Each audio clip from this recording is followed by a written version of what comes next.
Hello, everyone. I'm just jumping on quickly ahead of this episode to let you know that we had some technical difficulties a couple times in this show. We lost a little bit of audio, so if there's any weird little skips or gaps, I do apologize, and hopefully it's not too intrusive. Enjoy the show.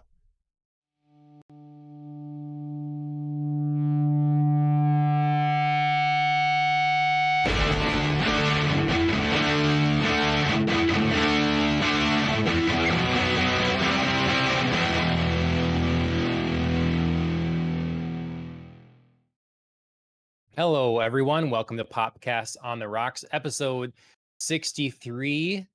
We are a podcast that talks about pop culture things that we enjoy, and sometimes there are drinks. Let's do the time warp again. My name is John. I'm joined by Andrea, as always. How's it going? As always, and always, as we're proving tonight, I'll always be here. And we've got a new guest, Peter. Welcome to the show. Hello. What's happening, handsome? Not too much. John. I thought it was the mannequin behind. I know. I was gonna say Andrea's you're not talking to my shoulder. buddy over here. Yeah. We're still sure that's not your husband, right?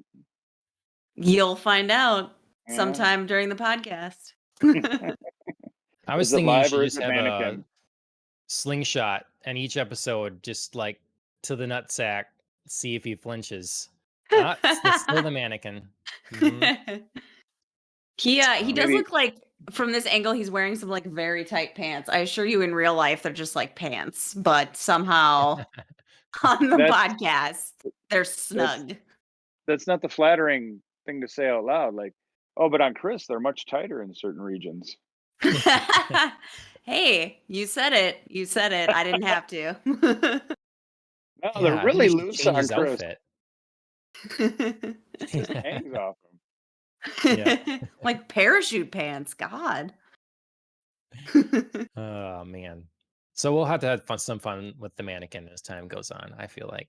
But anyways, I like Absolutely. your upgraded camera and view there. It's all looking good. That's right. That's right. All So- thanks to our producer, Alan, Yep. hooking Moving me on up. Got the good gear. HD. Wow. HD Andrea. Watch out. Mhm. That's right. Taking over. Me So, and mannequin Ken over here. Ken is the name? Yeah, Ken Yes. is the name. Yep. Not Okay. only because he looks like a Ken doll in real life, and I believe is an anatomical life-size Ken doll too. Does he have the like molded into plastic underwear like Ken? Yeah. Yeah, absolutely. Okay. All right. Well, Andrea, what have you been up to this Yes. week that's been keeping you enthralled in the entertainment space or anything? Yeah, Or exhausted? Well, it's kind of been a grab bag kind of week. Even though, Minnesota's been hotter than almost any place in the US this week, I still ventured outside to play softball yesterday, which mistake. Yeah, should have like called my team and been like, nope, can't. The baby, it needs me. I can't do it. One of the other girls called us because she was in a car accident. I don't buy it. She was hot. She didn't want to play. She That's did a it on karma thing right crashed on there. purpose. Yeah. Yeah, she paid somebody to hit her car. Nice. But Extreme. yeah, so I played in the heat, and then our team celebrated not by getting ice cream or jumping in a pool or anything logical like that. We got pizza, which on a hot day just goes down not so smooth after a softball game. Milk was a bad choice. Or Yeah. pizza. Who on the team hates everybody else? Whose idea was it? Our pitcher, our pitcher bought us pizza. She was not apparently not loving us last night. So How many errors did you commit? Like, oh yeah, no, skip the beer. It's all hot. That's pizza, right. Spicy. That's right. Yeah, only one of our team brought the beer, and he brought enough for himself and the girl who is leaving town. So we all got gypped on the whole beer situation. So we just had to Wow. watch enviously. Huh. But Oh, yeah. But I'm trying to rectify that tonight. So there it aha, is. gotcha. Okay. All right. We'll get into drink holidays shortly. Yes, Peter, indeed. Yes, how sir. about you? Anything crazy going on this week or Johnny, I thought you entertainment set me wise? up. Like, we're gonna bring you on. Ho hum, no big deal. It's only on the premiere of Loki day, but we're not going to talk about it. That's not the headliner, Yeah. apparently. Nope. No, I you see gotta wait. that might have been good, but yeah, we are planning to cover Loki. Mhm. So we will talk about that. We're not sure the schedule yet, but it will be there. First impressions, non-spoiler impressions. It's a lot of fun. It's going to be a lot of fun. I smiled a lot, enjoyed it. And that's all you're getting out of me. Okay. Nice. If you like Marvel and you like the Disney Plus shows, this one episode in, it's on par. Okay. And Okay. you were saying pre-show that Yeah, you I've got approved of the previous yes. entries. Yep. I thought WandaVision was fantastic. I thought Same. Captain America. Oops, spoiler. Falcon Winter Soldier was excellent, especially the final episode. So Well, at least that wasn't the worst spoiler. I mean, if you've seen Endgame, you at least get right, the Yeah. idea that that's what's happening. up? So Right. Yep. Send your hate mail Well, to Alan whenever there's a question on the show. Who wrote the opening music? It's probably Alan. Right? And who's in charge of our technical difficulties in HR? Alan. And who's in charge of if you want recipes for tonight's drinks and a transcript? It's Alan. So yep. No, I don't think we've gotten any hate mail yet. So we're doing well, I guess. the guy in the Use that chair, as our that's standard. Alan, in front of the screen and on the chair. So yeah, Andrew, you didn't get to watch it yet. I didn't get to watch it yet. No, Um, sadly. I'm you're too excited busy though. playing. I'm too Okay. busy playing softball, playing through Resident Evil, and Oh yeah. yeah, and then doing a little bit of reading, which like actually it's not related, but it sort of made me think about it. I'm reading a book called Mexican Gothic, and it's, as the title implies, like a Gothic horror novel, about a woman who's like slowly going mad in this, English manor that's been transplanted from Oh yeah. The brick by from brick. Cool. yep, transplanted from England to a little town, a little mining village in central Mexico, and it is great. It's super good so far. When is it set? Is it contemporary setting or I mean contemporary-ish. It's the okay? 90s, so I mean It's it's not not like okay. far in the past. And it's But the it's 1990s, not the yes, 1890s or sorry. 1690s. All right. Yes. But it's also like like the moment our main character gets to this, manor house, definitely like a frozen in time, 1800s kind of situation for sure. Okay. So it's Yeah. very like Yeah. Victorian Gothic. Um, but it actually made me What? think, just like it made me think of the movie that you apparently watched this week, John, which is The Conjuring. Devil Made Me Do It, because it's just like that, Yes, like horror setting. I did watch that movie. Um, Where do you think it falls in the Conjuring verse? Are you down? Is it the best yet? Sad I think entry. that The Conjuring, the original, is The one of my best. favorite horror films. Hmm. Really? I think that it's just done very, very That's a well. bold statement, man. It Yeah, it is. is. It is a bold statement, and it's. I give it that because I actually felt scared when I first saw that. Like I was really Mm. gripped by that film. And yeah, so since then nothing's lived up to that standard. I don't honestly Wait, you mean remember the nothing? second one You that mean much. nothing What were in you the saying, Joe? Conjuring version? Right, nothing in Nothing. The Conjuring. Oh, Okay, all right. I was like, that's a I mean, ballsy statement right you there. did church, right? Yeah, yeah. We've talked previously on the show about our favorite horror movies and stuff, and Mhm, I don't remember the list exactly, but for both of us, like Alien is up there. I mhm. think probably of all time, that's probably the one I have to pick. Oh, But it's so good, yeah, so The good. Not the Shining and wrong its answer. sequel are very good, you know. Silent Hill and The Descent are up there for me, for sure. And you always Not, liked not the Silent Hill's sequel. It's so bad. Nobody watch it. it's got Jon Snow though. I know, I know. He made a Couldn't slew save of it though. terrible no, he made a slew of terrible, terrible choices to follow up Game of Thrones. I Mhm. mean, Silent Yep. Hill and then like that Pompeii Yep. volcano. Yep. Oh God. Yeah. Awful. Awful. So Hmm. no, I'm talking original Silent Hill is fantastic. How about you, Pete? Is there a big John, yep, John Carpenter's a thing. okay. Nice. Okay. I still watch that movie, and when I'm done watching it, I'm still trying to figure out what was happening behind the scenes, not on camera, right? Like, Sure.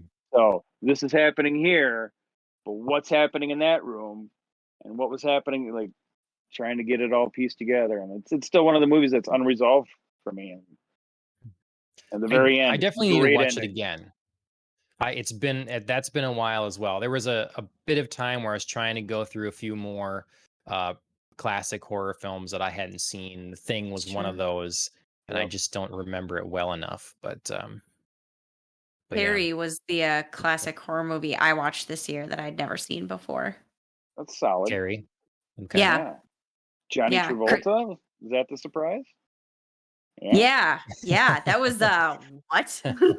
Mm-hmm. Like he A showed lot of up and people I was don't like, realize, like, whoa, John Travolta's in this movie. And nobody right. talks about that. Like, Sissy Right. Spacek was amazing, right? Of course. Yeah. But holy There's smokes. so much in that movie that like nobody talks about. But yeah, John Travolta was definitely like, hey Danny Zuko, what you doing? Oh, You are. can I do a side note? Can Alan Yeah. look up who played the main character in The Great American Hero? Because he was also in Carrie. I think he was Carrie's date, prom date. The Great Yes. Oh my American God. Hero? Who is that Yeah, guy? but I he's know been in I've a seen lot him of stuff, before. right? Yeah. I'll give you a hint. Uh, It's not Kit Harington. okay. I wait. I don't know the Great American Hero, I don't know. That's a show that old people like, not me. the Okay. Greatest Not American Hero. me. The Greatest American Hero. Yep, Okay. it is William William Pat. Katt. That's what Alan Okay. says. Yeah. Okay. What else is he in? He was in. He's been in a lot of He, movies, obviously. the Man from Yeah. Earth, House, Okay. Carrie. That's what he's known for. He's known for 4 Sure. movies, according to Wait, like IMDb. House a movie or House the TV show? Looks like a movie, 1985. Oh, interesting. Okay. Comedy, fantasy, horror. A troubled writer Comedy. moves into a haunted house after inheriting it from his aunt. Interesting. Comedy, fantasy, horror. Okay. All right. Okay. Those are words Time to that watch. Yeah, don't really go together, but sure. gotta watch You it. know, Just like we you watched. know, That was that horror movie from the from last year we covered. That they make a million repeats of. Black Christmas. That was Black the one. Christmas. Oh my God. Yeah. Yeah. is that any good? Mhm. Is that good? I enjoyed it. Yeah. Yeah. Like the updated one or the original one? It just came out. Like, Oh, Yeah. the No, original there's one is the original. one from the oh, okay. 70s. Yeah. Yeah. That Mhm. one's really good. The updated one did not. It started off promising and then it decided to like distinguish itself and took like a hard right turn into Too Muchville. That is my personal opinion. Like, started strong, like I could see where we were going, and then suddenly it was like way over here. So, and I mean, the actors I think did as well as they could do with the material, but I don't think the material was very solid. Yep. Cash grab. Well, Yeah. anyways, I'd say The Conjuring was not. It was a little bit of a letdown. This newest Okay. one. So, but it's free on HBO Max. So if you've got it, you know, why not? I guess. The premise sounded cool. I mean, like covering the first trial where like that was used as a defense. Like that sounds interesting. Yeah. Right. Yep. The other thing that I will say I did that we had sort of talked about in our like not practice show, I guess, so whatever you want to call it, was, and I'm going to use it to transition into drink holidays, was the Big Lebowski. I watched Big Nice. Lebowski for the first time this week Nice. How did And, you You're in find the it? club. it was very good. It was hilarious. And though it's not a drink holiday, I do have a White Russian. So Atta that's boy. Nice. There my you drink for go. tonight. I So, love it. I went Gotta- out of my way because I don't keep Kahlua on hand. So I Mhm. went and got Kahlua today. And then I was freaking out before the show because we didn't have any vodka. And I'm like, I just didn't even consider because I Sure. always It's a have vodka staple. on hand. Yeah. But I thought I'd check the fridge downstairs just in case. And sure enough, I had this vodka left that I had infused with cinnamon. So I have a little bit of a twist on Ooh. a White Russian. It Oh. has a cinnamon infused vodka in it instead of plain vodka. So Well, yeah. if you were gonna have to pick an infusion, at least cinnamon like matches into those flavors. Yes, it does. At least, Yes, it does. At least you weren't doing like Skittles infused vodka, or you know what I mean, like some electric gummy bear or sky blue or some crazy stuff.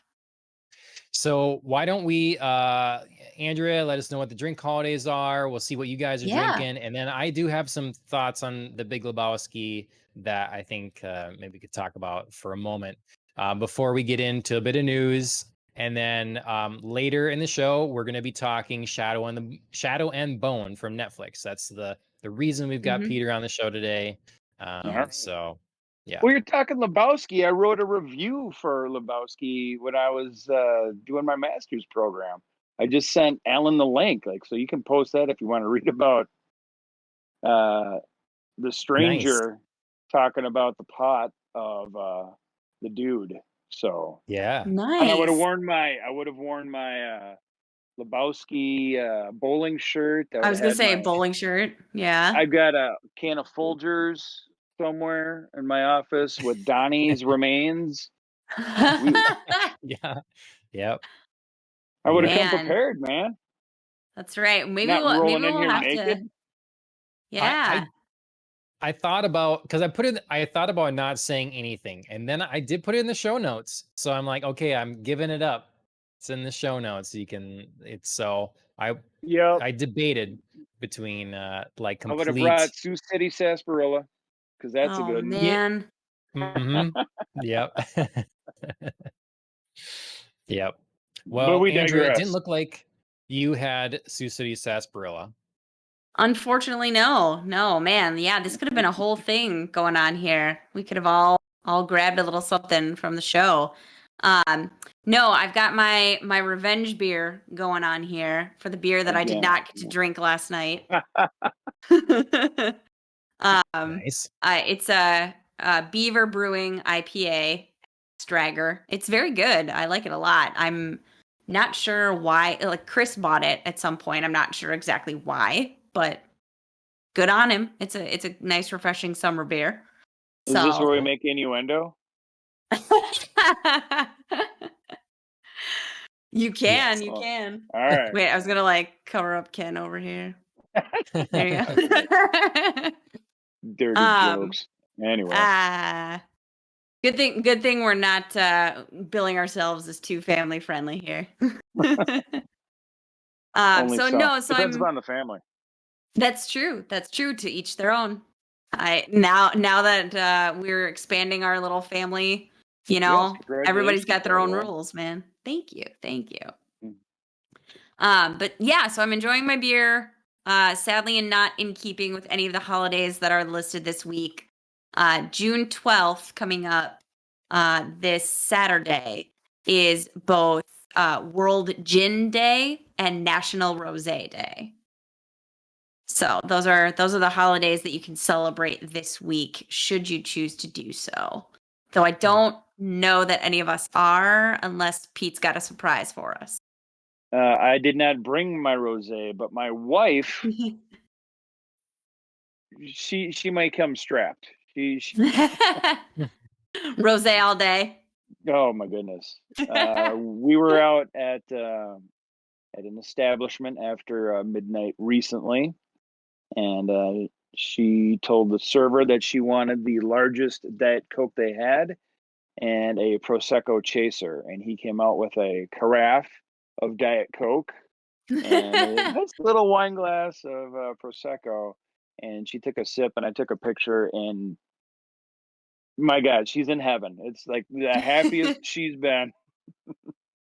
That's cute. You want to know what dreams coming true looks like? It's that picture. It's Right that photo. I feel like it should be reversed. Give me your largest vessel for Prosecco. You and need to know then Stephanie. The oh man. both good, both good. At that time, that's the depends Yeah. upon That's what you the needed. time of day, right? Yep. Sure. Needs of the moment. So Well, I for feel my like drinking, oh yeah, go ahead. I thought you should have a segment, Andrea. Mine is what the heck is on Pete's shelf? Yes. So he's not in carbonite, but he's in cardboard. And so I thought I'd break out the Boba Fett tiki glass. Oh, I love it. Nice. And Oh my God, we're gonna get a show here. you're going to get a show. And instead of carbonite, I have whiskey cubes. Excellent. Nice. Excellent. Yep. Build this drink. And yeah, I'm just going to pour some Mountain Dew in it. So while the wife loves the Diet Coke, I go for the hard stuff, and it's That's Mountain right. Dew and That's Boba Fett right. tiki glass, and that's my contribution to On the Rocks. Whiskey Nice. I Rock. love it. Whiskey Perfect. rocks. I like it. Yep. Yeah, really could Excellent. have. I'm sure much better out of the tiki glass. Yeah. It's all about the You're right, vessel. okay. Yep. Well, for World Gin Day and National Rosé Day, I feel like I could make a good cocktail out of the combination of them, Yeah. actually. True. So, True. yeah. Yeah. Well, you've got plenty of time. You've got a couple days to figure that out. Saturday, June Yeah. 12th. Yeah. Maybe there's a extra Taekwondo event that day that I might be going to, so maybe I won't be drinking that day. Or will Oh, you yeah. be drinking more? No. John, you're I suddenly have able to take all these kicks. Like, man, so tough today. I mean, you are taking a lot of them, but yeah. Yep. Well, maybe I'll have to Or hold down the fort. I'm supposed to this Sunday. For Mother's Day, I got my mom tickets for the two of us to go to yoga in the vineyards class. And then it comes with like a complimentary glass of wine afterwards. When you're all like wrung out from twisting into a pretzel, just Yeah. soothe your aching muscles with a glass, and maybe I'll have to get some rosé and hold down the fort See, there. that's always a thing. And I never feel like wine after yoga. Yeah, I don't feel like that sounds good. I feel like I want to hydrate, like more precisely hydrate. Didn't Be that water. happen at the vineyard where you got married, John? Didn't they have like Yeah, they do that. Yeah. sunrise yoga Yeah, there and you a go. carafe? There you go. Yep. Yep. Yep. It's a pretty trendy thing, so I guess Mhm. Is it I'm like jumping on book that club, bandwagon. though, where Mhm. people literally aren't there for the yoga? They just like wearing the pants and chugging wine. I kind of think so, honestly. Like, I think it's like yoga! Oh, right. there it is. It's like this like little half-hour class that's like, oh, like lay in child's pose, like, meditate. Yeah. All right, we'll Well, pretend we'll do one like sun sequence or one downward yeah. dog and then it's wine time. Yeah. Well, it's like that one commercial. Some guy is talking about. I don't even know what the commercial's for, but I've seen it all the time. And this guy that clearly has never done yoga in his life is doing yoga while talking about Oh, real is it the estate job or something, or search insurance. thing? Yeah, maybe that's it. Yeah, I'm Yeah. like, you've Yep. never done yoga. You just Yeah, stand there with your he like hands has together. his Yeah, hands together. Yeah. exactly. Yep. Yep. Yep. He's like, I know Focused. that one. Mm-hmm. So Can't next fool time, me. is Johnny actually going to construct a cocktail during the cocktail podcast? I mean, And then it's like a absolutely cooking could. show, but with drinks. I feel yes. I think I'd want another camera to do it, So I'd have a second camera to either cut to or, something to make it more difficult for Alan.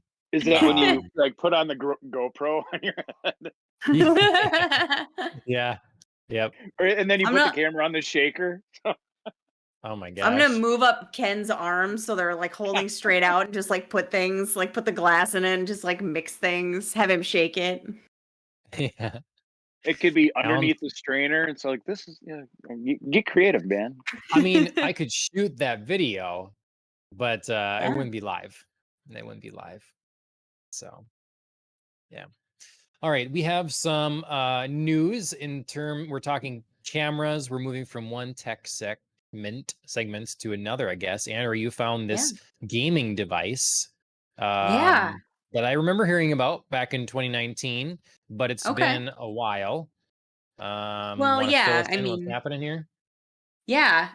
Like everything else, COVID delays rendered this product their release date pushed out. They were going to be coming out in 2020. They announced in 2019, which is I'm sure where you first heard it. But now it is available. So it's called the Play Date. It's from Panic. And it's kind of like an even more miniature Game Boy. It's got like the what? July. Looks like pre-orders go live in July. Yes, so it's coming out this year. Okay. Yep. Yes. Yep. So yeah, so it's like an even more miniature Game Boy. It's like just kind of a little square. It's got the classic Game Boy, like, you got your arrows and your two buttons, but I mean nothing else going on. And then just a giant screen. But one of the cool things I think, it's kind of both retro in the like screen is like black and white, just like old style Game Boy. It's got updated games, however, but then also it's got a development site attached to it where you can create your own games specifically for the Playdate. So you can develop your own game, upload it, and then I believe you and other players can play it. Okay. So I thought that was kind of cool. Just to like think about developing a game for like this little handheld device seems much less daunting than like trying to do it for like a full-blown gaming system. So it's kind of like a little thing where, you could kind of dip your toe in if you were ever interested in game development. This might be the place to do it. Interesting. Yeah, I'm really intrigued by this. Firstly, it's just a really cute device. Like it's adorable. I feel like a person doesn't have the opportunity to get as many gadgets anymore as he used to. It used to be, oh, I'm going to buy my camera. Oh, I'm going to buy my Walkman. Oh, I'm going to buy, later you have your GPS for your car and just like different devices. Now I have my cell phone. I have my PDA. Oh, and I have my laptop. All these things are just like consumed by your phone now. And phones are kind of boring most of the time now. So this is a refreshing, different device. It's a throwback. It's got a little crank on the side so that games can utilize a funny little different mechanism for their games. And Indeed. I like the idea. It's combining a modern and a more classic thing. As you mentioned, it's sort of trimmed down with the controls. It's black and white, but the games are Mhm. being sent digitally to the device. And so you're getting a new catalog of games that will continue to grow. Right. But it's starting now, I guess. The article you shared says it has 24 games instead of Yes. 12, so double the original intended amount. So Exactly. Yeah, I uh think this is just cool. Like, it was just a fun little announcement that I had never heard about, caught me completely by surprise, but just wanted to like throw it out there. Like you said, sure. it's kind of fun little gadget that you can go get your hands on if you're kind of like nostalgic for the days of Game Boy, but maybe not quite that nostalgic. Because while it is a black and white screen and it is like um a nod to like the classic games of Game Boy, the graphics are a little bit updated. Yeah. But is game developer going to be one of Andrea's enterprises? One of your new undertakings? Yes, with a brand new baby in the house, I have so much free time. So much So, time. Oh, yeah, just gonna add to my resume. No big right. deal. Well, I look Pete, forward to do you have any experience with original Game Boy or video games as of late? it. I didn't have a Game Boy, but I go back to the my first console was an Atari 2600, and then the Nintendo. But I've got a friend who is a game developer, and he did put out an app for Apple and Android when Guitar Hero was huge. He was frustrated because he's also a guitar player, and Oh. he said there should actually be an app that teaches you to play guitar. And there are several out there, but he developed one called Guitar Fretter, and it was a way for you to learn the chords and how to progress through each chord. And it had a cartoon style. And he actually had some music teachers reach out to him and say, "This is an app that I recommend to my students." So Mhm. not Nice. a first-person shooter, but it's just an idea that how can you reach people in today's day and age with the tools that we have now that we didn't have years ago. And it's a Mhm. great way for Rob Stenzinger, Guitar Fretter. There it is. Very cool. Recommend it. It's fun. Nice. Awesome. Andrea Enterprises, Um though, don't overlook this golden opportunity. Feel like I'm gonna have to start saying trademark after that soon and actually Right trademark on. Andrea Your Enterprises. I dig your $1 million ideas. it. well, it's definitely the landscape is changing where obviously everybody's traditionally is supposed to learn how to write as a major form of entertainment and information dispersion, but then music classes, learn to play music, Mhm. then we get more into filmmaking and video classes and stuff. Well, we are getting a lot more broad availability for coding. We're Mhm. seeing something like this that's open for people, but then we've had the new Nintendo game that's coming up. I think it was called Garage Builder, or what was, I can't remember the name of it now, but it's a new Nintendo game that's designed to We teach are you how making to Alan build work some games. so hard with our, Mhm. I can't remember this. And then Alan's going to do the research, and then we're going to look like we know exactly what they're talking about That's without right, secretly Garage typing. Builder. There it is. Yeah. Oh, I just can't wait. So it's but yeah, it looks great. Apple's been gamifying in a way. They're teaching the youth how to Mhm. code with Swift playgrounds for the iPad. And so, it is another language that yeah, it's fast becoming obviously it's fundamental and necessary for everything. So Mhm. yeah, I'm happy it's out there. Game Builder Um Garage. There you go. yeah, yeah. Okay. So I missed a word. Yeah. Get Um these darn cue cards. we don't really have any other gaming news, I don't think. Pretty short news Nope. week on that. It's all about to hit this next week. Yeah, I was gonna say tomorrow is the start of Summer Game Fest, Okay, June nice. 10th. Mm-hmm. I'm looking forward to the Xbox Bethesda event on Sunday. Mm-hmm. So it's going to be a lot soon. I'm sure next week's episode we'll be digging into that.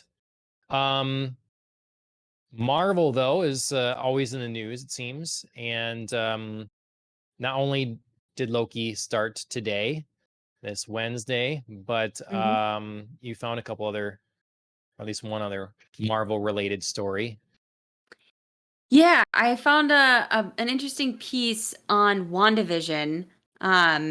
Since Loki's coming out today, and I mean, I think we can all agree in general, overall, it's going to be one of the more fun entries that Marvel's going to be doing in their, kind of side show, like offshoot TV series that's going on. I mean, Falcon and Winter Soldier had funny moments, but overall was pretty heavy on the drama, heavy on, like we're building and crafting a message, we're invested in the characters, they're facing trials, not really a whole lot of time for just like nonstop jokes. WandaVision started out funny, as it would, built on the premise that it's, this like 50s adorable sitcom, and then moved very steadily into exploring the world of grief, which this article dives into and talks about, like WandaVision as this kind of modern day version of mythology exploring how grief and love, loss, and rebuilding oneself are all intertwined. I thought it was just like a really cool take on a lot of, um, broad themes that appear in the Marvel verse. Kind of like these heroes going off to find themselves. They kind of experience this birth death cycle. They have to let go of their old selves and be reborn into the heroes they're supposed to become. And WandaVision was kind of Scarlet Witch's, deep dive into letting a lot of her old self go and, becoming a new kind of hero. Because we saw her become Scarlet Witch in the main movies. But it was just so side. It was just such like a side story that we didn't really like get to see her like have her own moment. And that's what we got to see here in WandaVision. So that's just a lot of Nice. what the article was about. But I found it fascinating because WandaVision, out of the two thus far, has been my favorite entry from Marvel. And it's one that made me the most excited with, spoiler alert for anybody who hasn't seen it, the arrival of White Vision and what he could mean potentially maybe sometime out in the regular Marvel verse. I have my fingers crossed. I love Paul Bettany, and he has said he'll play Vision until they don't want him to anymore. So I kind of hope that he'll show up at some point. I mean, I know it's like far fetched. It's probably not on the top of their to do list, but I still have hope. So Nice. yeah, Yeah, I there's always like my to. little WandaVision rant. I always wonder. I don't know if we talked about it on the podcast or not, but like I remember in school going through certain books Mhm. that we were talking about and had to write a report on. And my question was, are we over? How much is intentional? It's always that balance between like Mhm. um, what is the author's true intent and how much is like coincidental. Mhm. There was always, and so I wonder with Marvel, like in the writers sitting in the room, how many parallels are they trying to draw between Mhm. mythology and their stories, and how much is just hinging on the fact that they're just structured like a classic story. They just fall into a category, Sure. they're Mhm. going along Trope, archetype. yeah. And so yeah, it's not exactly like um oh, we meant to draw this Sure. parallel kind of thing. Yeah, I mean, setting aside Thor, which is mythology. Right. Um, there's not much you can do there about being like, well, we're in the, Norse mythology verse. Yeah, I mean, some of the comparisons seem to be a stretch in this article. The author talks about Orpheus and Eurydice and how in the classic myth, Orpheus is given leave to take Eurydice from the underworld so long as he Yep. doesn't look back. And then he does, of course, and watches her fade away. The author makes a comparison to Wanda watching Vision fade away. That's fantastic. Yeah, that's It's fantastic. it's beautiful, but I'm not sure completely if it fits. And like maybe a writer exactly thought about that, but it's still a beautiful interpretation. Mhm.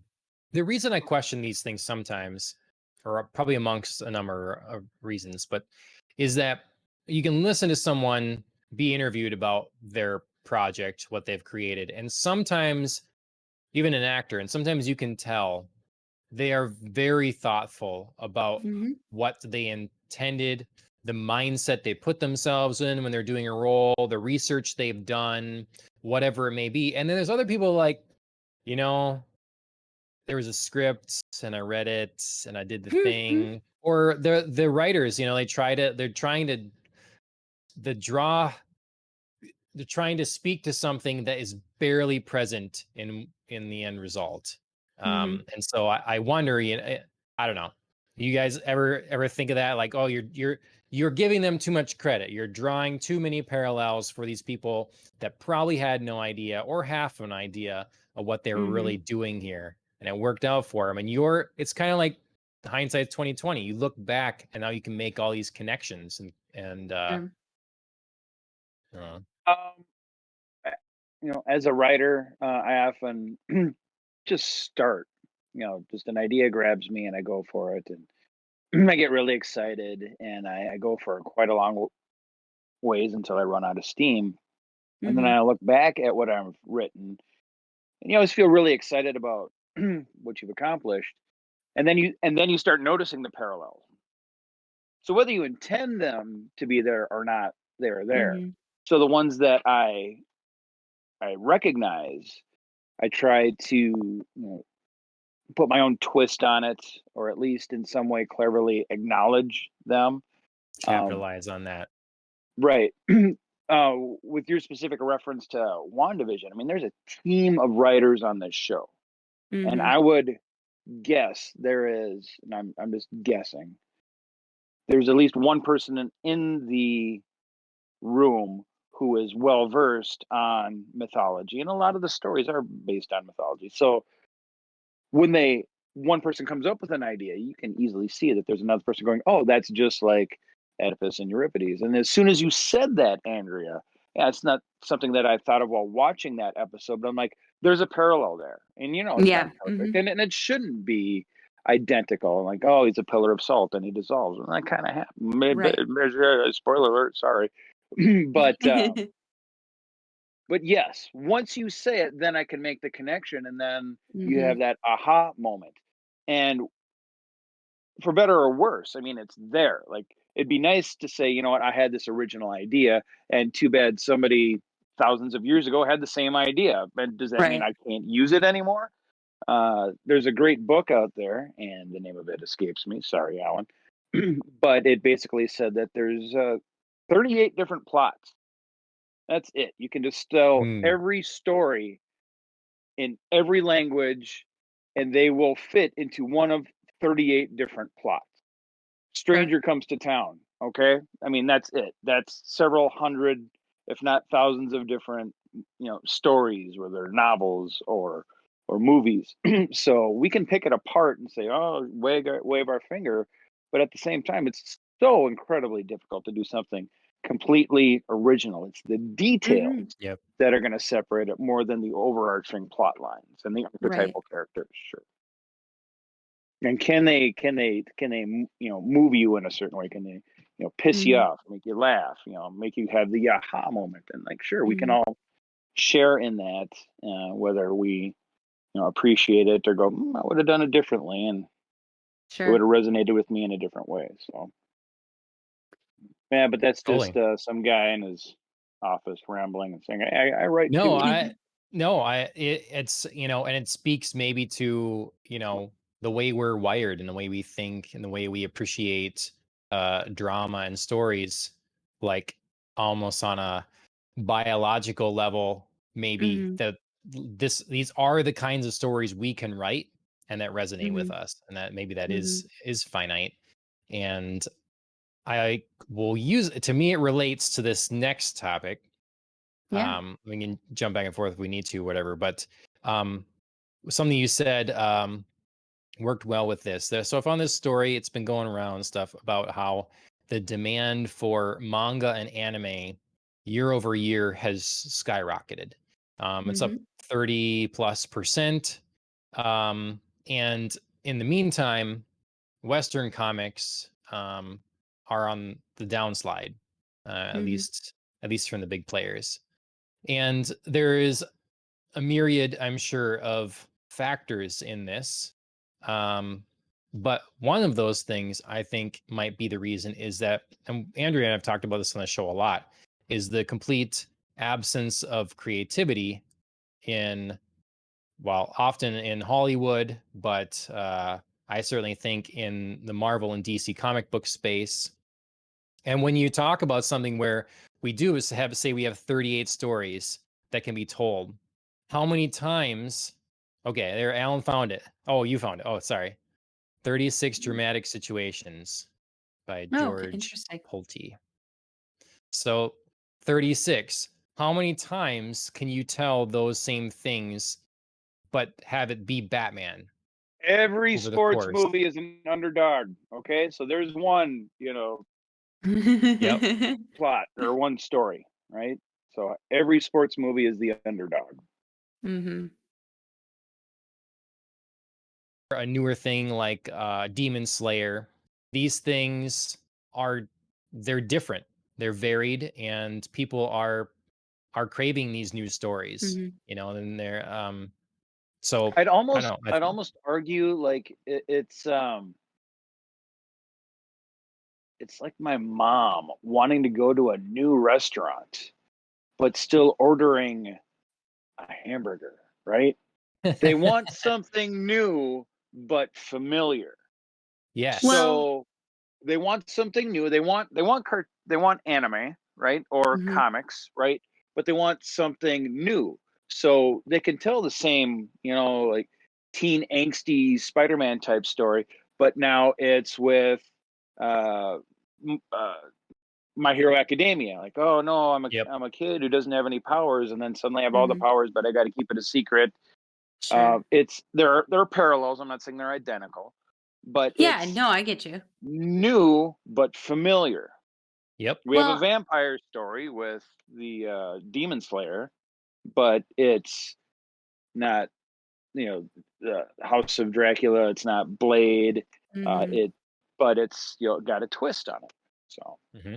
Well, I was just gonna say, like, to your point, John, about, you need to do something well, otherwise you're gonna be telling the same exact stories over and over again. I mean, not to belabor this, like I think we do, but it's still true. Marvel's moving into a new phase. They're taking a chance on something new. They've given us Iron Man, they've given us Captain America, they've given us Thor. That's done now. And they're going to be moving into a new phase. Like they're going to be doing, like Shang-Chi and the Ten Rings, the Eternals, like stuff that people haven't heard of before comics because I they've haven't done purchased, right? because people are satisfied with the job that they've done, taking us with these familiar characters to a point. DC has not seen that same success. So that's why they keep trying to throw stuff at the wall, like, and hope it Rebooting a sticks. Like, Batman. exactly, rebooting a Batman because they haven't done a good job and people aren't satisfied. So they keep having to start over instead of saying, like, listen, we know how to tell a story. We've shown you that we can do it. Now come and take a chance with us on these new characters, even if it's again, like you're talking about, Pete, like it's a familiarity. Oh, you know us, you know our brand, but it's a new character. That's what Marvel can do. Marvel can say, we're familiar because we're Marvel and we have a specific type of storytelling that you enjoy. Now let us take that and put it on a new character. So you're, like your mom wants to go to a new restaurant. We want a new character, but we also want the familiar. We want the familiar setup of the story. Is that just my analogy kind of working there? Okay. Right, and that exactly proves the point further, is that Marvel in the cinematic universe has proven themselves so they can do this. And Yeah. people if these flop, if they fail, they won't do well. So it does hinge on the quality of the writing. Whereas when these movies are bigger than ever, the comic books from Marvel are faltering terribly. They should be boosting sales. So the Right. Marvel comics have not been able to tell these stories of Shang-Chi, of the Eternals and different things, and have them blow up, have them become a My Right. Hero Academia, because they're terrible at doing it. Their Well, that's stories aren't interesting. any good. So the Demon Slayer stories, the publishing is selling, is what you're saying, Right. in the United States. In the United States, it's dominating Western comic book sales. It's funny, during recently the Demon Slayer movie came out and was like the #1 movie in America. I was like, I would see that in the theater, if under other circumstances at the time, but I would check it out. Yeah. Right. Yeah. Going back to Marvel, that's surprising me, because I thought Guardians of the Galaxy was going to be the movie that ruined the MCU I agree. franchises. Like, what a big swing. Up until that point, I was familiar with all of the comics and the heroes, and I'd just heard the Guardians of the Galaxy, and Rocket Raccoon was a joke, and Star-Lord didn't do anything for me. Like, you guys are just killing yourselves. And then they proved me wrong. Like, I laughed so hard. God, they did it right. And the second movie, fantastic, and just a welcome addition. So now I trust them when it comes to movie making. I'm just surprised that the comic sales haven't followed. Like, They haven't followed because they don't have the same quality control, the same level of sophistication as the films. That's to me is the only thing it can, because everybody seems, so my point of bringing this up is that there's this myth that people don't want to buy comics anymore. People aren't interested in comics. It's not a thing. We can't do it. And we definitely can't sell books that are new things, that aren't different, that are different properties. And manga is disproving that hardcore. And so when Marvel's movies are doing so well, their comics should equally be doing well, when you can see how well comics do sell and how much of a demand there is for comic books. I mean, that's, I don't know about the rest of the world, but in Japan and then in America for sure. So I think that there's a time coming almost where we see that the comic division of DC has been dramatically lessened. It's dwindling. It's far less important to them. Now we'll see what happens Time Warner's being spun off from AT&T. Maybe things change, but they're letting their comic industry die. Will Marvel do the same thing? Because they failed to give people content they're looking for. They failed to fire writers that aren't delivering sales for them and get new ones in there, fresh blood. Or were they like, it doesn't matter. We have a back catalog, and what's important to us is our movies. So we're going to pull from the back catalog and make movies. To be fair, if you can make a movie that's earns 1.5 billion, and you can make comic books that, I don't even know what the height, I don't think they were pulling in a billion adjustment, but I don't know, that's not fair to make that comparison without having that information. Their bread and butter used to be the print, and that was it, and they would farm out the characters to a variety of movie companies, but then they realized they could make more money doing it themselves Right. if they did it right, and God bless them, they did. Mhm. So, and that's You lose part of the your reason they pulled back on the X-Men is because they didn't have the rights to X-Men. That was Mhm. yep. Fox, right? Right. Yep. So they stopped. They said we're not gonna come up with any new characters. It is gonna be all retread. I mean, try to create new stories with existing characters. And then when we get the property back, then you're gonna see more It did innovation. change. It Yeah, changed once, almost right away. One of some of my of like course the it only did. stuff I've enjoyed in Marvel was when they made that deal. They got X-Men back. They brought on Jonathan Hickman, whole new start Oh, and the big storyline for X-Men. And it's like petered out now or whatever, but the first core couple graphic novels, great. Mhm. Excellent stuff. So, yeah. I sort of wonder if Marvel might refocus some of their attention to, the comic book arena once this next phase successfully launches. I just feel like they have so much invested in making sure this next phase of the MCU doesn't crash and burn that I just wonder if it's like all hands on deck to finally launch that and see it be, at least a measure of success that the first phase of the MCU has been. And then they can just be like, all right, fine. We're not like a one hit wonder, even though, it's like a whole universe that they created Yeah. of hits. But you know what I'm saying?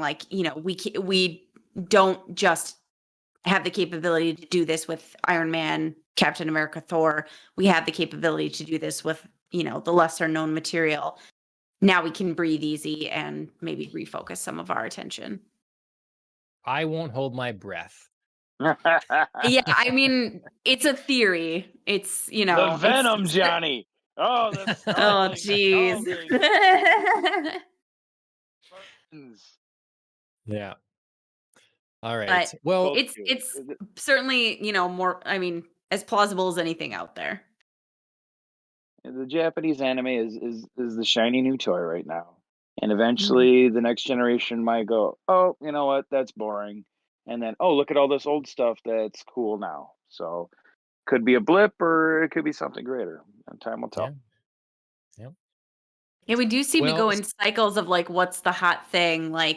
Oh, is it vampires? Is it superheroes? Now is it anime? Who knows?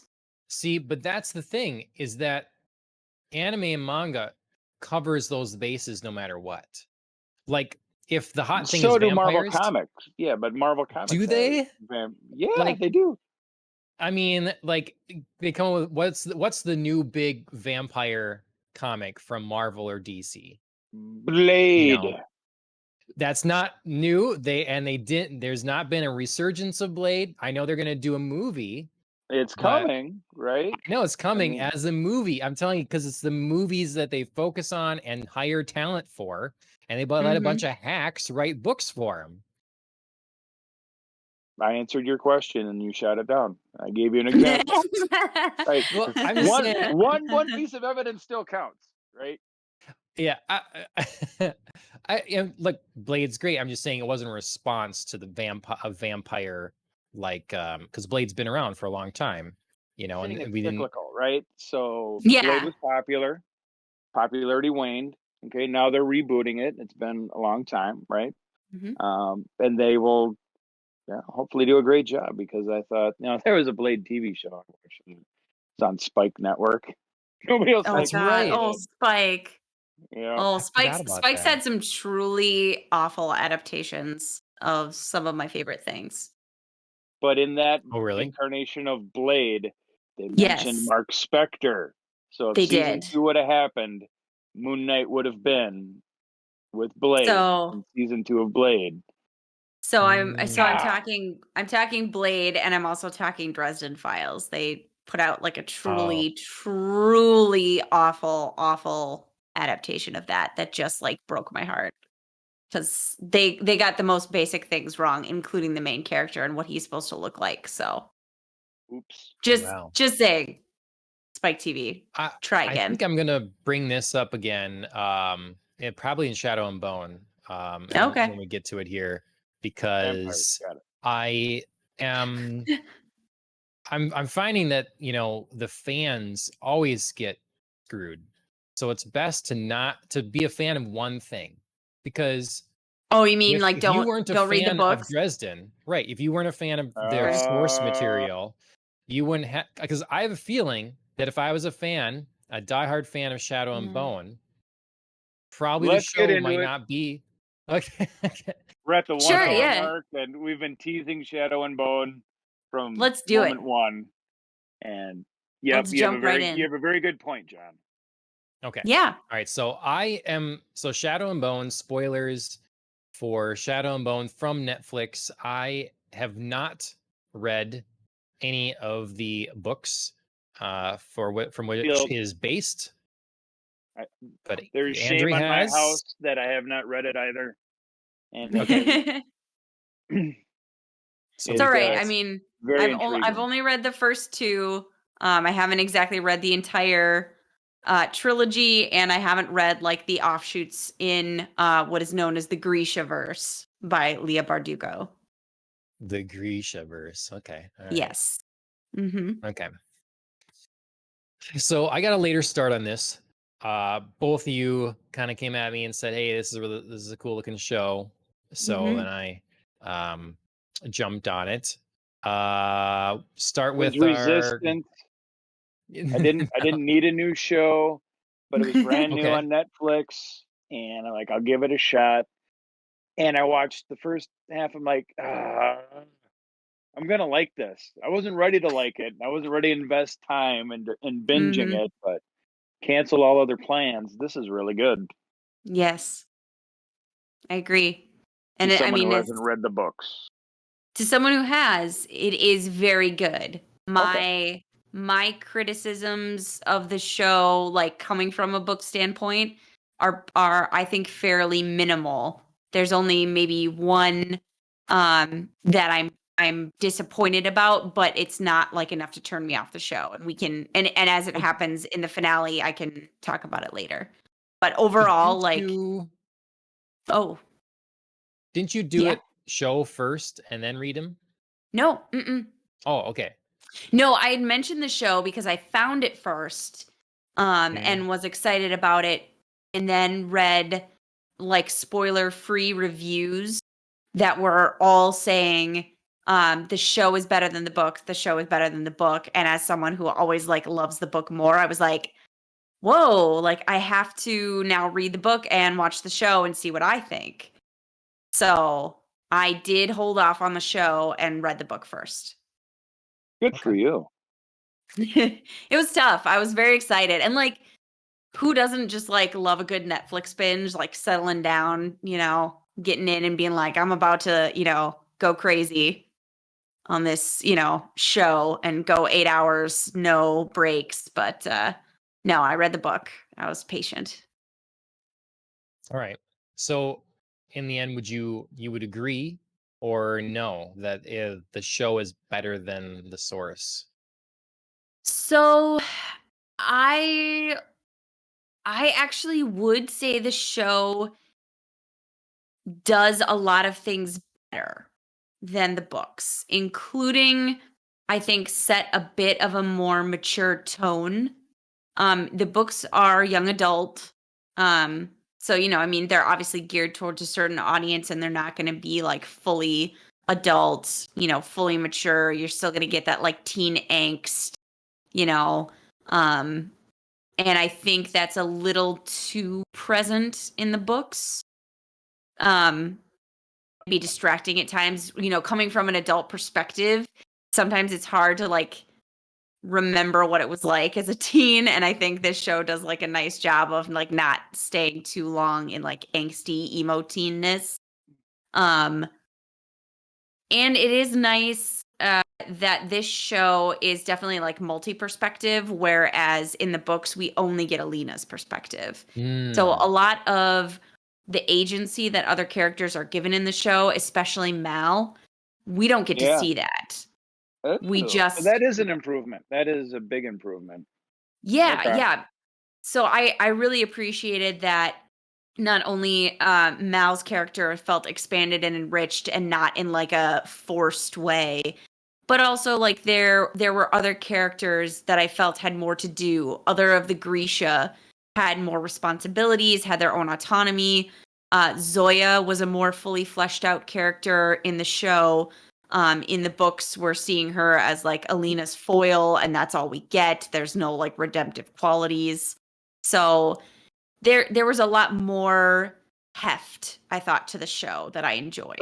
So even the scenes with the dregs and they're like coming up with their idea to like how they're gonna get across the Yeah, fold. so all of that is not in the main Shadow and Bone trilogy. Wow. That's Oh yeah, in you're right. that's in You're right. Yep, Okay. that's in Six of Crows. Gotcha. And Okay. that's I believe where the show gets the name for the Shadow characters, and like they're Bone. the crows in the show. Sure. Instead of the dregs, which I thought was interesting. An interesting change. Right. So, are you versed then in the like? Are there more books in this universe than these two series? There's one other series that I do forget the name of. Apologies. I just looked it up and then now I've forgotten it. Well, either way, this requires quite a bit of work for adaptation. Then, pretty not Yeah. very straight line. And I appreciate a show where I'm never. It's difficult when you have a show that with multiple perspectives to not be bored with someone. And I Yeah. don't think that I was bored with someone. I P. I I enjoyed anytime we switched. I'm trying to think of a show in the past as a good example, but plenty of times, especially a show you would have to watch weekly, it's like, oh, this week we're focusing on these guys. Come on now. Yep. No. Now there was a And I didn't show. I have don't that want to here. name names, but watch the Name season names. 3 premiere. The season 3 premiere, and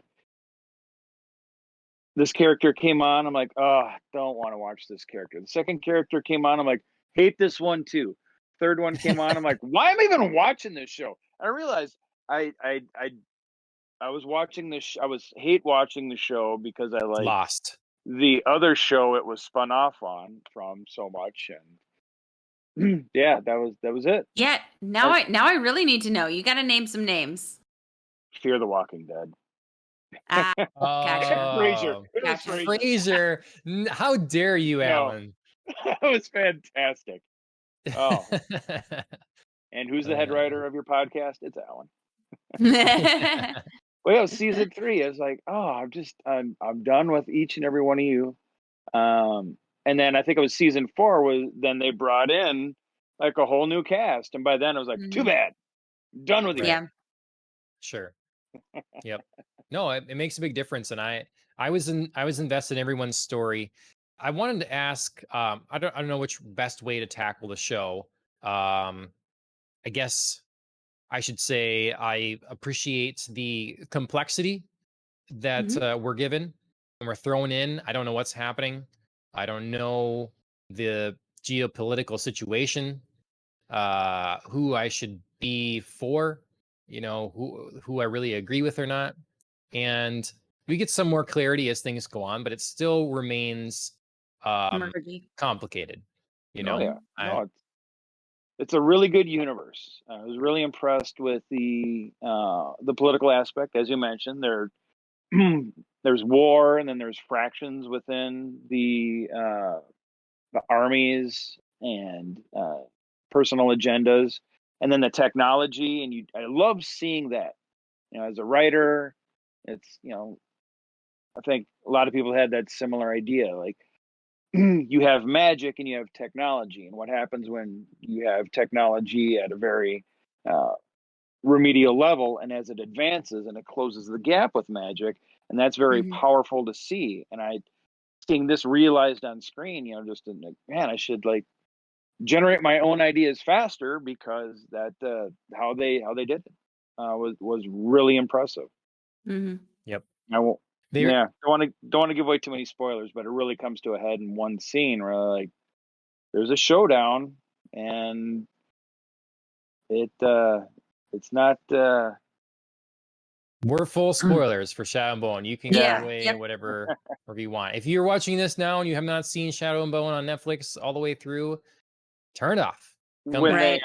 when If they you're have if you're ignoring our giant red spoilers warning, then the it's standoff on in the you. bar is what I'm Yes. talking about. And then there's Sure. like the wizards and the gunmen, and like the wizards are like, you should back down, and the gunmen are like, are you sure? And then the wizards walk away. I'm like, that was a moment. Mm-hmm. You know, Kingdom of Science wins. Yep. Dr. Stone's fantastic. Side note. Oh, Yeah. yeah. A good Around show my house, we that I talk quite about enjoy. Kingdom of Science, but I digress. Well, this show reminds me of actually of two anime. I wrote in the notes. Full Metal Yeah. Alchemist for one. Okay. It has a sort of a steampunk vibe. It is definitely. Yes. I felt it early with its Yep. just that aesthetic, but then when it's like, oh, this is alchemy, basically. So it went further into that, and it's sort of combination of it's this world where it's warring factions in a similar aesthetic dealing with alchemy. It's like this is very in that genre, very Mhm. similar. And then I was also reminded of Rising of the Shield Hero, which is less similar in a lot of ways, but just in the struggle of our protagonist, and the way that they're treated. Had me thinking of that. But yeah, I liked the aesthetic. I thought that kind of the taking bits and pieces from our history and the certain Russian aesthetics and our military garb and everything, but then adding a bit of like Western steampunky Steampunk, elements. little Yep. Victorian. Yep. Like I our just crows were very like, Victorian England, Industrial Revolution, kind of blending a lot of different elements, but somehow they work. Yeah. That's tough to do. The Feels cohesive. execution's good. The because you can have an idea, and even if it's a blatant ripoff copy of something earlier, if you use it correctly, it doesn't feel so egregious. You know, John said earlier he never watched the original Voltron, but back then it was like you have the Earth lion and the water lion and then the fire, and like, so you have all the elements, right? And then the lightning, and then fast forward a couple of years, and then there's the Power Rangers, and it's the same type of thing where you have the four elements, and then Yep. you go to Avatar, and it's the four elements, and there was like everything is like it's the elements, like I'm tired of you can only be a firebender, and then the water Yeah. bender, and then an earth bender, and Mhm. and then You suddenly kind of there's a get that lightning here. bender. So Mhm. exactly where you saw the Full Metal Alchemist, I was seeing Avatar, but it didn't bother me because they did it with their own Yeah. flavor, their Mhm. own rules of magic and where it comes from, rather than how it was done in the show. And then Yep. fast forward it with the second evolution of Airbender of Avatar, and it was Korra, and you saw the advance of technology there as well, which at first I Mhm. didn't like. Like, I don't want them to be in cars necessarily, and I didn't want Mhm. them to Right. have an industrial Right. revolution. And suddenly we've got, mechas, spoiler alert. But Mhm. and this how it was executed. And I keep repeating myself. I apologize. How No. they did it, I followed it so I could continue my suspension of disbelief and Mm. not be like, you're repeating something I've seen in the past often, but you did it in Mhm. such a way that I enjoyed it. It kept me impressed because he never had, spoiler alert, the the chosen one, the sun Mhm. goddess, right? Who would Mhm. be the Mm. one to remove the void. So there was enough originality, in my opinion, to keep Yeah. it fresh and compelling. I agree. I think also, I mean, to speak to the elements aspect of it, I think that it helped not showing all the elements. You know, we really saw Grisha that worked with fire and that worked with air. We didn't see, you know, Grisha working with water or earth. So it wasn't so much like, oh, you have, you know, elemental Grishas. You know, it was like, okay, we have like some elements, and now we have the Grisha that can work, you know, like with the sun and the light. But then we also had Grisha that were more focused on like the human body, like The Nina, heart, the the heart heart renders. renders. Yeah. Yeah. Yep. Or David, who's our fabricator, who's more interested in like, you Oh, know, right. what can this magic, you know, what can I sew into creation with this magic? You know, what can I build? But not necessarily like, oh, let me like use water crystals to, you know, X, Y, and Z. So there was enough of like a little bit of a spin that we didn't have to be like, ah, I've seen this. Like this is Yep. done. Like just like you were saying, like this is a twist and it's interesting. That brings up something that that came to mind when Hmm. we're talking about ancient mythology and Yeah. based on and history with that um, fabricating. There Hmm. used to be something called salamander wool. Like, what the heck is that? Well, in Greece, the fire salamander was this creature who lived in Yeah. fire and could breathe fire, and that's a salamander. It doesn't have any wool, so it was like a big joke. Well, salamander wool is actually asbestos, and they claim, and they would put asbestos into your clothing, and then it would be fire resistant, and they would call that salamander wool because it was fire resistant like a salamander. And then you put Hmm. the stuff that'll protect you from fire, and then is very carcinogen. But anyway, I thought that was interesting how they could, potentially draw on that, on examples similar to that, and come up with something Right. that seemed magical but was based on science. Right. Right. Right. Yeah. I liked that blending, but it's not to the point, you know, like you were saying how like, oh, I don't want to see my magicians are riding around in cars. Like, no, this is just like magical aids and tools rather than like suddenly, you know, our Grisha are riding around instead of they're sailing through the fold in a wind powered skiff. We're not like speeding through on a speedboat or something. You know, just something that's like totally odd and out of place. It fit. Mhm. Another thing I think shows have trouble with, or anything that's written that deals with a lot of character, is unbelievable motivation. You Hmm. know, as Hmm. opposed to Hmm. using people as tools to get someplace because we need a tool to get someplace. Um, Something that actually fits and makes sense. And I think they did a pretty good job with that. Everybody having their goal, their vice. You know, I see a gambling vice, but why is he involved, or what is his point? And then, Hmm. you know, having let's The see, thinking, frustrating archetype of the reluctant hero. I just want to yep, be the nobody, Alina. Like, well, yep, no, you're not only somebody, you are the somebody. But I don't. It's me and Exactly. Mal. yep. Are we in love? I don't know. Like So teenage. with their goals, I feel like they acted in accordance Yeah, to achieving their goals in a believable way for the most part. And so I appreciate that as well. I think maybe if there was one that was a little I was a little Ye- less sure on, it would be the woman Nina and Matthias. the witch hunter. Matthias. Yeah, Matthias. Yeah. yeah, yeah.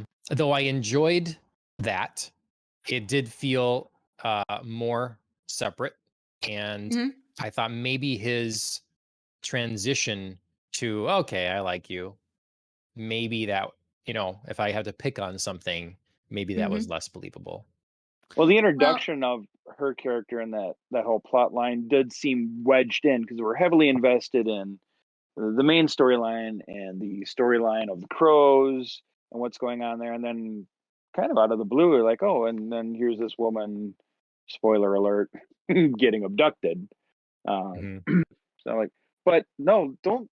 I got enough to focus on over here. I don't need like a fourth plot line, but it kept coming, and I enjoyed it, but it did seem forced a little bit. And um, Well, and like I get, Pete and I were talking before, I feel like it's probably a consequence of the fact that it's not in the original Shadow and Bone trilogy. It's part of this, dual universe that's set within the Grishaverse. It's part of the Six of Crows trilogy. And where, maybe importing the Crows storyline works, importing a second storyline from like a parallel yeah, trilogy is just not gonna fit as neatly. Like you can the only get one in there naturally, and then like now, like Pete said, you're kind of wedging this one in. the jumping off point wasn't seamless, but I will Yeah, say the payoff at the end of the it was first great. season, all is forgiven. Yeah. I think, Again, and maybe I might end up watching a lot of it again because Ashley didn't watch it with me, and she saw a little bit as I was going, and actually was interested. And I said, "Yeah, I think you'll like it." So Mhm. she's probably gonna watch through it. And I'm wondering what I'll see a second go through, because Sure. to me, all that would need to happen probably with that storyline is to drill home a little bit more the importance of Nina and the fact that Yeah. she's missing and being sought after by the Black General. And I hmm know that was mentioned, but like me Mhm. going through it it was first, not teased for sure. knowing, it didn't, when I saw her, I didn't get the importance of her Yep. until Yeah. much later. Agreed. So So when I think John that writes little change. his successful series, he'll keep this in mind and think of how can we do that a little bit better, Mhm. right? Yeah. My Yes. successful series is D&D if people like it. So yeah. Um Yeah, I I thought guess I might watch this show through a second time as well. Similarly, Chris kind of wandered in the last few episodes and was hooked in a little bit. Um Mostly because he looked at the Black General Kerrigan, and was like, "Who is he?" And I was like thinking we just reorganized our bookshelf, and Chris was like all hyped up on Chronicles of Narnia, so I was like, "Oh, he's Caspian." Caspian. And really? he Yes, looked that at, was yeah, the first thing What? I thought of Caspian. too. Yeah. Yeah, Oh he man, looked I at me He and just must he have was like like, he wasn't getting it, and I was like, "Okay, try again." He's the Man in Black's best friend from Westworld, and then he was like, yeah, Mhm. exactly um Westworld, but he doesn't look anything look like the guy from Westworld. I mean, he doesn't. You could still tell But he it's looks like Prince him, Caspian. but he totally looks like Prince Caspian. So that's where I thought I was gonna get him with that, and then I was like, "Oh, okay, well, fallback, I guess, is Westworld." But Well, I had no idea. I mean, I haven't seen the Narnia stuff in a long time, so I definitely had Mhm. no idea there. Yep, But while that's we're on the Caspian. topic of Ben Barnes, Yeah. or Bears, however you say it, so I have a question. Do you think typecasting is a problem? Because I You didn't do. know. Yeah. Yeah. Well, I didn't know that Yeah, he look was at the Prince way John Caspian framed or that question. well, I don't it didn't bother me, but it definitely made me, because I know him in two things where he's a bad dude. And That's now where I he's What's the know Prince other him what's from. wait, Caspian. what's the other thing? Punisher. Punisher. Oh, Oh, was he yeah, a yeah, yeah, yeah. Jigsaw? Okay. Okay. Okay. Or what was the guy's name? Was it Jigsaw? Uh, Jigsaw. What No. Oh, was his name in It's Punisher? yeah. Billy. Um Billy Russo. Yeah, but he's got a villain name. He's the Oh, guy. sure. He's the yeah, guy who Yeah. got his face all Yeah, yeah. cut up, Alan. right? Yeah, I mean, Yeah. Alan's got Billy Russo from The Punisher, but what's his villain name? Anyway, Well, anyways, I spoilers for forgot the about Punisher and that. stuff. So But my point is that I have the only things I've seen him from, he is a bad guy. So the whole time I'm like, liar though. is well, You've yes, seen that I Narnia. remember You just him from. forgot. Yeah. Only one of them. So yeah. Um. So Jigsaw, yeah, I'm going through. It It is is okay. You Jigsaw? got it. Okay. because at the end, spoiler, at the end of Oh yeah, season there you one go. Punisher, he pushes his face into the mirror and it gets all slashed up, Yeah, right? And so Yep. his face looks like a that's jigsaw. So, right. That's long before right. the Saw series, Right, Yeah. right. he was the arch Well, rival of that's what was Punisher. making me doubt it. Like you said it, and I thought it was right, and then I immediately thought of the Saw series and was like, no, it can't be Don't right. ever doubt Like, me I'm again. wrong. I'm talking to myself. I doubted myself too. Like it's Jigsaw, right? I just saw the Jigsaw movie, the new Hmm. one, Spiral. Oh, how's that? I enjoyed it. Yeah. Okay. Uh, might have telegraphed the ending a little bit, but still, if you like That's all right. the other ones, I think you'll enjoy this one too. Okay. Because Cool. it's got Chris Rock in it, and Chris Rock's hilarious, Sure. and Samuel L. Jackson does a fine job as well. So Samuel L. He is in take everything.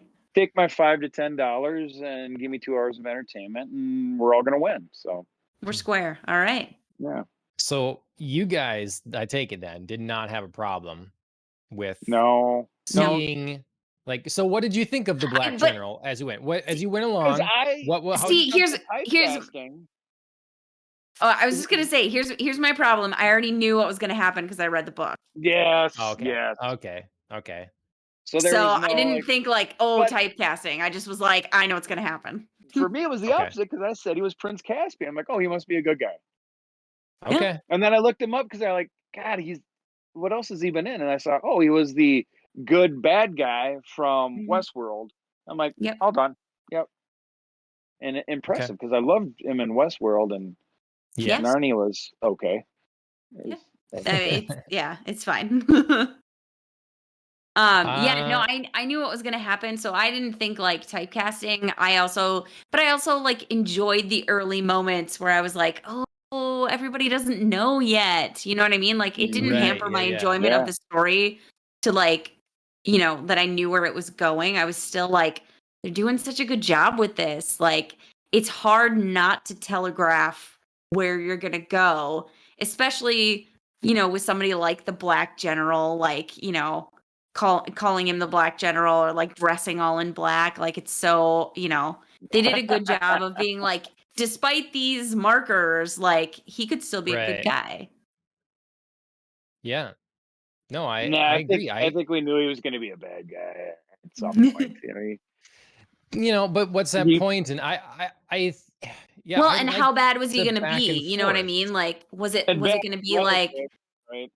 Because like, was it going to be like, oh, he's just not telling her part of the thing, and like Yep. he's deceiving her for something, or is it like full on like, no, he's totally awful, like he is at the end, and doesn't care that he turned millions of men, women, and children into these like horrible, twisted right. creatures and wants to do it again. You know what I mean? Like it could just be like, oh, he's a tortured soul, or yeah, But no, he's a murderer. if we go back to the Marvel analogies, he's Magneto, I was right? just gonna say that exactly. Well, I Yep. beat you to it. Yeah. He's like Yep. he might have turned people into spoiler alert, into winged demons, right? But they weren't Grisha, right? Yes. There were people coming to kill him and people like him. So fight fire with fire. Right? Don't be mad Yeah. because I beat Yep. you to it first. You were coming at me with fire and pitchforks. Well, there could have been Grisha caught in the crossfire there. Obviously, in Mhm. the immediate area, it was the people No, coming yeah. after him. But in the area that expanded in such, Right. but Right. Well, and to Pete's point, like, yes, absolutely. Like there's no um there's an element of sympathy, and there's room for, you came at me first, and I'm defending myself, yep, I'm defending this group of people that you're persecuting. Absolutely, for sure. And that's why I think they shared this part of the backstory early, in the Yeah. series. To be like, yeah, he's not just like completely irredeemable. Like, he was pushed to this. Absolutely, totally. It's what like Chris comes Rock after. said. Chris Rock said, "I ain't saying he should have done it, but I understand." Yeah. Exactly. Like, Yeah. there's absolutely reasons for this, but it's, our final episodes where we're seeing him be like, yeah, I could expand the fold. I can do whatever the hell I want with it. I could, make more of these things. I'm going to take them with me. Like, that's the point where You you're are like, yeah. creeping up to the line of spoiler alert. Spoiler alert. Well, I'm fully spoiler protected. If anybody's ignoring the big red sign that says spoilers in the middle of our picture here, spoiler. Yeah, I still think he had when we saw his backstory and then we got the way it went down, and I thought that, hey, his mom was actually a little unfair in this situation, and in the way that he was treated and the way that she, so the view that she gave to our protagonist in present day felt a little slanted and Mm-hmm. different than what we actually got and saw in the past. So it made me like, I'm just not 100% on his mom's side. I Mm-hmm. see where he's coming from, and it still made me like, is he, as you draw, a parallel to Magneto, really does believe in what he's doing, Mm-hmm. or is he just getting so far corrupted with the idea of power? Mm-hmm. Because someone like Magneto, I never felt really, at least in what I've read, has not waded into that, where Mm-hmm. I just desire power and I have so much of it, therefore I will take more of it. Mm-hmm. And I was always like still sticking to the goal, to Mm-hmm. his creed. Well, we see where the general Um, gets his propensity for half truths and half stories. His yeah, mom, sure. obviously, Bagra, tells Alina a half story about him, and then he tells Alina a half story about himself. And shout out Which to is a his mother, the lie. Quidditch flight instructor. Yes, Madam Um, Hooch. very was very excited she was in there. Um, let's see. Any other like problems with the show? Complaints? Something they should have done differently? So here's what I was alluding to earlier, which is my main complaint with the show. I had spoken earlier about how I liked that um the characters were given more agency in the show. They had a lot more to do, especially Mal had a lot more to do in the show. He had a lot more of his own character. Um like he's got letters he's writing to Alina, and we see that they aren't being received, whereas in the book we're only seeing like Alina's side of it. So we're sitting there like, being like, Mal, what are you doing, you giant jerk. So I like that there's a lot more agency there in that character. The one thing that I really didn't like is the final showdown with General Kerrigan. Final showdown for this season anyway. Um we see that, all of our characters are going up against him, but in the end, it's Kerrigan and Mal that are pushed over the skiff, and they're the ones dueling it out in this like final epic battle between themselves. And Mal is the one who like pushes Kerrigan into the darkness where he's grabbed by the Volcra. In the book series, this is Alina. Alina does all of that. And I think it's a really big missed opportunity in terms of character growth for her, because it's all tied into that moment of like breaking free of the collar and recognizing her own power, recognizing what the true source of herself is, who she is, what she can do, and how much she doesn't need the general to tell her who she is, who she can be, and what she can do. And there's Mel to just like save this. her, Sorry, what? or for Mel to save her. Or for Mal to save her. Yeah, exactly. Because like when she's a kid, she relies on Mal. when she's, now being discovered as Grisha. She relies on the general. And I think the show ended on that kind of note, like she's still falling back on somebody else. And in the books, it was a really great moment that just felt like, yep, like this is the moment where, she comes into her own. And I thought the show missed that opportunity. I actually disagree. I think that Okay. I like the way that this was done because first when they were kids, it was more the other way around as the way the show portrays it, that Ma Mhm. was always the one getting picked on. And so regardless of the situation, Alina would come to help him out. And so it was kind Which of the other way around until, they got older and stuff. which And is And then then it funny she was was just because like singled out for her partnership. race and her, right? yeah, She was always the dirty shoe, right? shoe Yep. girl. Dirty Yep. shoe. Hmm. Yeah. So Yeah, he it's was So funny he was because despite all defending that, her like for she would sure. be the one that yeah, as kids saved him. Yeah, in the books it's again the opposite. Mal is the popular one and Alina is not shunned. They don't really go into the other kids at the orphanage a whole bunch in the book series.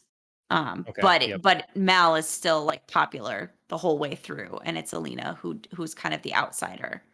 So Interesting. I find it interesting that in this series it's the opposite and then it's the opposite. You know what I mean? Like we start out with like Alina is Mal's protector, and then by the end of the series, like Mal is coming in to help save Alina, but in the book series, it's completely flip flopped. I felt like there was such a balance, because you're getting so many characters involved in the end on the ship there that it's Yeah, easy for that was a none of lot. them to have anything to do. And It's so it's like an Avengers fight. You know what I yeah, mean? Like everybody's gonna have a Unfortunately, it moment. was. But my problem with the final conflict was it was. I call it the ninja pill.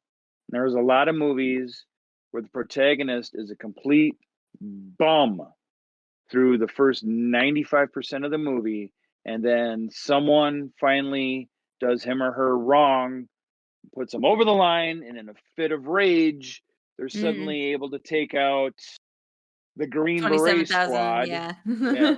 So a movie I can reference in this is 28 Days Later. Or is it Cillian Murphy is the main character? Is that right? Maybe not. yep. Yeah, It Yes, is? yep, I think Okay. you're right. I think you're yep. right. Okay, so he wakes up and the zombie apocalypse has happened and everybody's saving him. And he meets a girlfriend and then they're taken in by the Green Berets. And the Green Berets are like Doctor Who. bad and they take his woman, all right? They do him wrong and suddenly for his love, he will no longer be the pushover and now he's the Hmm. master of stealth. And now he's Hmm. the master of assassination. And he's not afraid of the zombies Right. and he is more Right. powerful. So he took the ninja Right. pill and ta-da, So the with the ninja zombies are no pill, longer so he's no longer afraid of the zombies and now he can thwart the Green Berets. So in Shadow and Bone, Hmm. the Volcra were this omnipotent force. You couldn't go into the void and you had to hide in the shadows, right? And pray that they don't show up and kill you. But at the end, all of a sudden, all of the dregs, the crows are able to, I can hit them with my staff, I can shoot them with my gun, I can throw knives at them. And the Volcra are nothing. And instead of the Volcra being able to swoop in and kill everybody Hmm. seamlessly, like they don't miss. Suddenly at the end, they just happen to miss a lot. They miss so much. And then Yeah. Mal and the general go flipping over the side and they're punching each other out and they're dodging Volcra. And like, if your creature is, well, that's a different one. The stormtroopers, that's the worst marksman. And the Green Berets in 28 Days Later couldn't miss until they went Yeah. after the guy with the ninja pill. And then they turned into stormtroopers. That's the other thing. There Sure. was a Star Trek movie with Jean-Luc Picard, and he's, the Borg couldn't miss until they tried to shoot Jean-Luc, and then he's cartwheeling out of the way, and suddenly Mm. these artificial beings with perfect marksmanship can't shoot the elusive geriatric. Mhm. Sorry, Patrick Stewart, but It's yes, here's definitely another. common in everything. I mean, a lot Yeah. of the villain is like, oh, their henchman disappoints them, pow, shoot him square in the face, they're dead. And then they need to Mhm. shoot our hero, and they can't make it work. Or Yeah. your main guy is going and he's just like snapping everybody's necks and just like one punching them and they're dead. And then the villain is so amazingly, they can punch at each other until their teeth would be completely Mhm. gone and they're still Yeah. fine. So there's Starship definitely, Troopers is another Or example, yep, right? Where at the end, inconsistencies. one shot, one kill. In the beginning, they're just dumping hundreds of bullets Yeah. into the Mhm. monsters, and they're unstoppable. And no, we're cornered. But fortunately, they're now no longer immune to our shots. Yep. any car belonging to a hero versus any car belonging to a villain. Heroes' cars are always bulletproof and you can hit them and it's fine. The second you hit like the windshield of a villain's car, explosion. In Yep. fire. Yep. Yep. Yep. Yep. One bullet, I'll agree with car that. explodes. I still am very happy with so you had the uh Inej assassin, Mhm. taking out people, and then you had the betrayal of the one woman. Now I'm gonna start the ship up again. We're Zoya. gonna go. We had the 6-shooter, popping off Jasper. rounds. Mm-hmm. We had Alina recognizing that she doesn't that the stag chose her and that she doesn't Mm-hmm. need a counterpart in this, that the power is hers.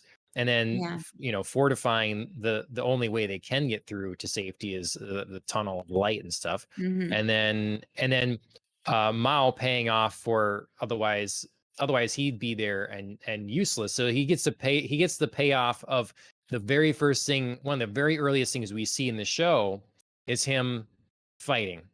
He's Mm-hmm. put in the ring and he's fighting, and there's the taunt of, hey, fight me, I have powers, kind of thing. Yeah. No, don't do it, you're not going to do it. Well, at the very end, then he has to fight injured against a dude Mm-hmm. with powers, against Grisha.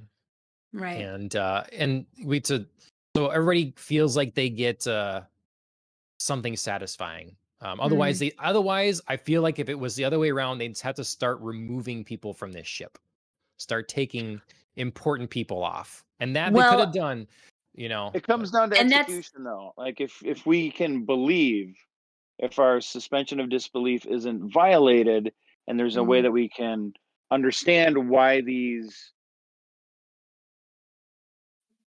schisms are happening, where you go from Mhm. the unstoppable Volcra to the Mhm. very vulnerable Volcra. Mhm. Mhm.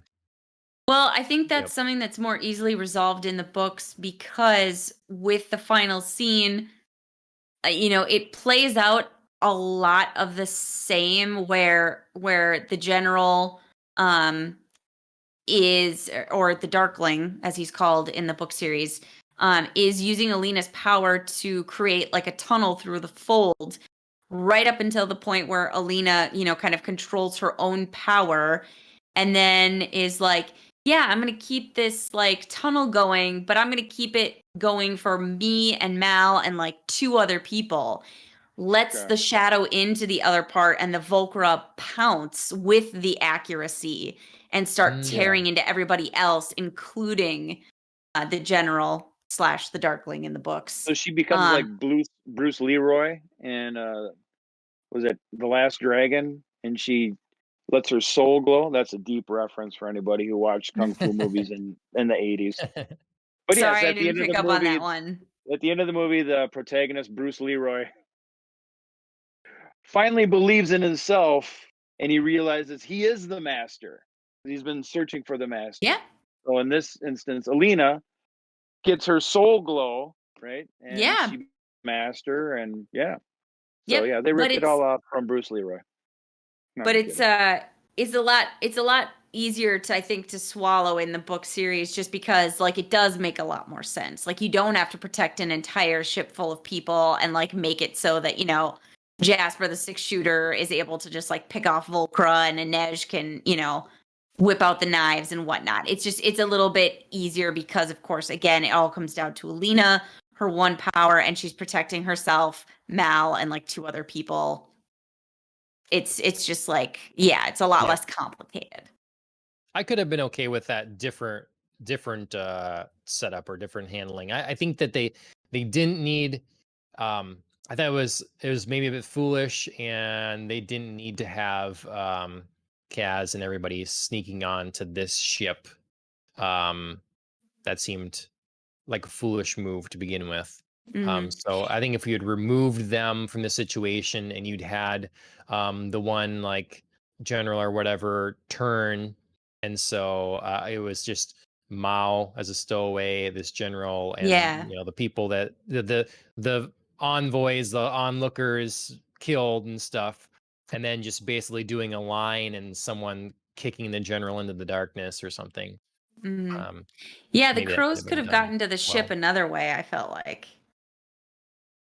You know what I mean? Like I would have across the fold a different way. No, sorry, I mean to the ship at the end. Yeah, across the fold some other way, and they could have gone to the sea like some other way. Like if we'd just been like, cool, mission failed. Like we got to go refigure out something else to do, and now we're on this boat. Now we're still meeting Nina, and those 2 stories are going to converge. Like that would have been just fine with me, rather than like you say having everybody on the same boat.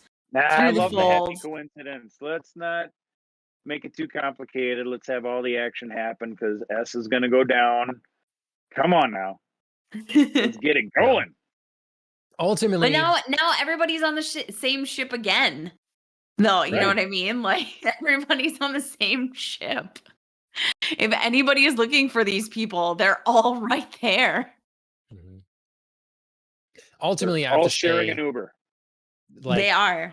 So this show obviously has, I mean, like my notes are pretty long. I was kind of doing the Andrea stream of consciousness sort of note taking as I went along. My hallmark. I feel like there's a lot that we haven't even talked. I mean, there's, obviously it's a whole, 8 episodes. There's a lot. Is there anything big or important that we haven't talked about yet that we should get into? The only things that I think we haven't really talked about so far seem to be pretty minimal or possibly not appearing in the 2nd season, which I think is both the conductor, another new character, who not in the series, not in the novel. Not in the novel. Really? So he's like the character I think of when I compare this show to like the Victorian Industrial Revolution, because his little like steam engine that he's got going through the fold, I mean, is the epitome of technology and what technology can do in this. So yeah, but he obviously doesn't appear to be, spoiler alert, moving on into the 2nd season as far as we know. As far as his character goes, and as far as John, you posted the link to Shadow and Bone season 2 officially got the renewal. You posted the link to the IMDb page. Half of the cast now has 16 episodes listed under their names, and half of them do not. So I don't know if that's just who's confirmed so far, or if that's like, nope, this is it from the original. These people aren't moving forward. We're getting new people. But the conductor is one of them. So much. Oh wow! I agree. I agree. Like it was so great, but he doesn't seem to be technology aspect. Like before, they had to rely on magic and the skiffs to get her through the fold, and now you have technology that can do the same thing as wizards. That's what we were talking about. That shows that closing the gap, and then plus he adds the political intrigue with the espionage. Yep. I mean, wow. Those books must suck. Well, like I said, like I enjoyed the books, although they are a little bit more tweeny than I'm used to enjoying. and like you said, this could be part of a different series of books. that you haven't read in that world. Yes. Because if it's all Alina in the novels that you've read, then where would the conductor come in? And they're not bringing the dregs, the crows through the fold. Okay, Exactly. so it could be. That'd be something that we should research, Alan. Wow, Pete's making you work. Oh, that's only because I hate it on podcasts when people bring up things that they don't know, right? And I feel like it's a lack of preparation. But for me, you're bringing up things that I'm ignorant of because I haven't read the complete books. I don't have that equity, unfortunately. So it's more fascination that you bring up, and I want to be educated about it and not remain ignorant. And only Alan can save me in a short time without me leaving the podcast to do the typing. I love what's confined to. I love my knowledge confined to the show in a way too. I really made sure to not look up other things about this. Like I wanted to know what the show gives me and judge that based upon it, and not what I'd wished would be there, or I'm glad that wasn't there, or something like that. I'm of the camp where there wouldn't be a show without the book, right? So the shows like Iron Man, other movies are built on the dollars spent on the original novels, on the comics. And then if you like, I'm going to make a movie, you better, in my opinion, do a service to the people that gave you that opportunity. So if there's there are movies in the Marvel franchise, Iron Man 3, where I just thought, here's a really good formula. Iron Man 3, we're going to take all these ideas and these characters. I'm going to throw that away. I'm going to do my own thing. And that movie failed for me in particular. So while John and I benefit by not having that hamstring us while watching this, I do feel like I hope it honors the readers, because they're the core fans that got the show started in the first place. So right. Yeah, and I think it does so far. Obviously I said the few things that I nitpicked were small. The overall spirit is there. I do find it interesting that they're kind of meshing the two trilogies in some senses, bringing the Crows over from the Six of Crows trilogy. It's still set in the same universe though, so it's not like a total like here's new characters just, smash and grab in there. It's just like, okay, we're going to find a way to blend these two series. And it does add something in terms of like our investment in other characters. It adds like an enriching like backstory. It world builds for us again, because in the books we only get Alina's perspective.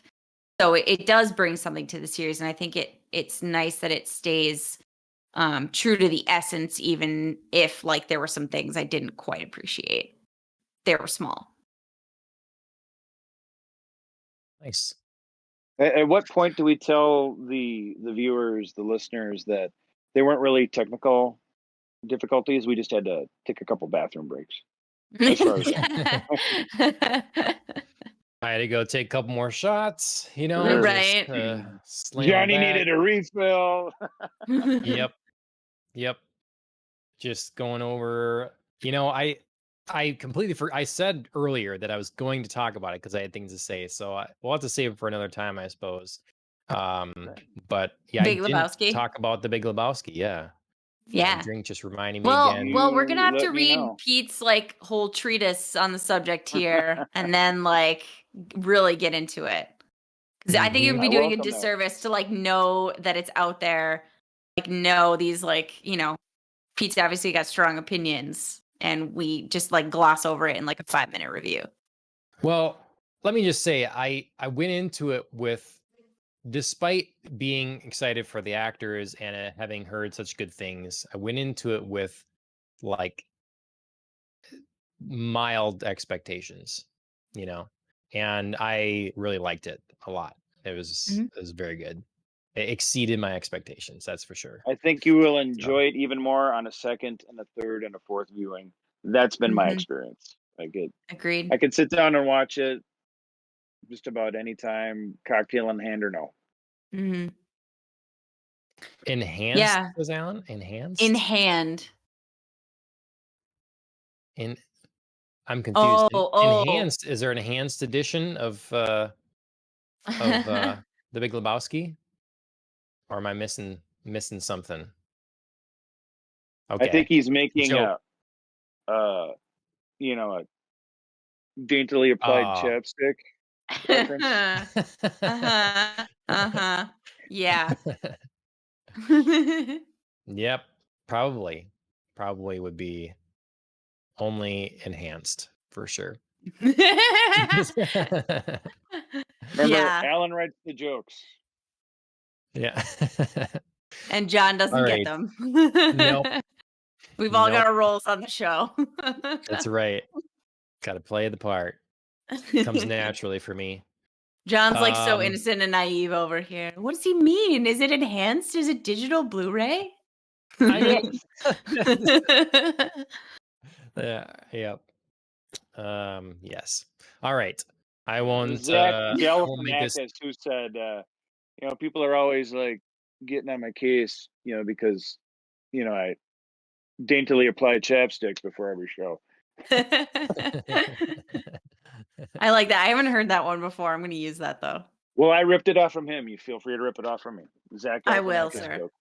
Perfect. All right. Well, that's been Popcast on the Rocks, episode 63, talking about a lot of different things, but most specifically Shadow and Bone from Netflix. Hope that you've seen it and enjoyed it. If you have differing opinions than our own, let us know. If we didn't talk about something that was critically important that we should have, let us know.